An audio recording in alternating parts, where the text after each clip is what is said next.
जैसे यहाँ पे ज़्यादातर फौजी साहब लोग हैं ना, मेरे पिताजी भी कभी पहाड़ में हमारे दादाजी पंडिताई करते थे।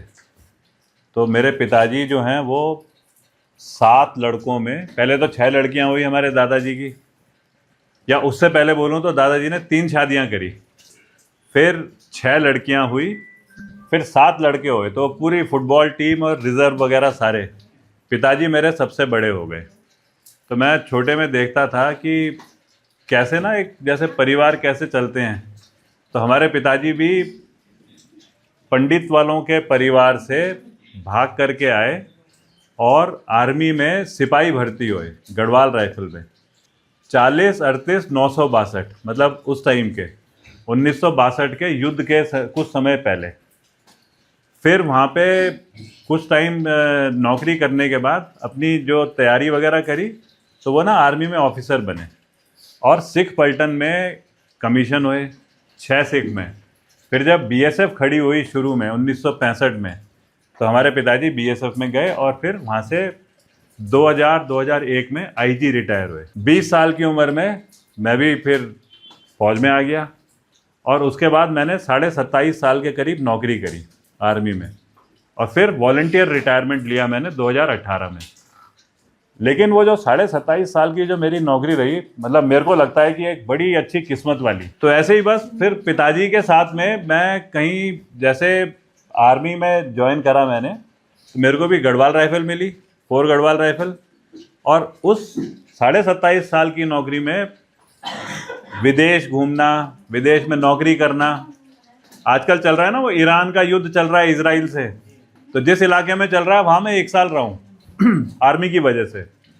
दुनिया का सबसे ऊंचा पहाड़ माउंट एवरेस्ट, अगर कोई बहुत ज़्यादा फिजिकल फिट भी है तो उसका खर्चा इतना है कि वो जाने की ना क्षमता नहीं बना सकता। 30-35-40 लाख रुपए लगते हैं। मेरे को 2-2 बार मौके मिले हैं उसमें जाने के, दुश्मन से, आतंकवादियों से लड़ने के। अब ऐसा तो है नहीं कि अकेला ही आदमी लड़ रहा है, वो तो एक टीम होती है। फौज में तो यही सिखाया जाता है, एक टीम के तहत लड़ने में हमको काफ़ी अच्छे मौके मिले। कामयाबी मिली, कामयाबी तो टीम की वजह से मिली, नाम मेरा हो गया। जैसे अभी बात कर रहे थे कीर्ति चक्र, शौर्य चक्र। गोलियां भी लगी, 2 छोटी सी छर्रे जो हैं वो मेरे अभी शरीर में हैं। तो पहले तो कभी लगा होगा तो पता भी इतना नहीं चला, अब वो खाली ना अपनी भाषण देने में और कहानी सुनाने में हो जाता है, पता है हमारी तो 2-2 गोलियां हैं वैसे वाला।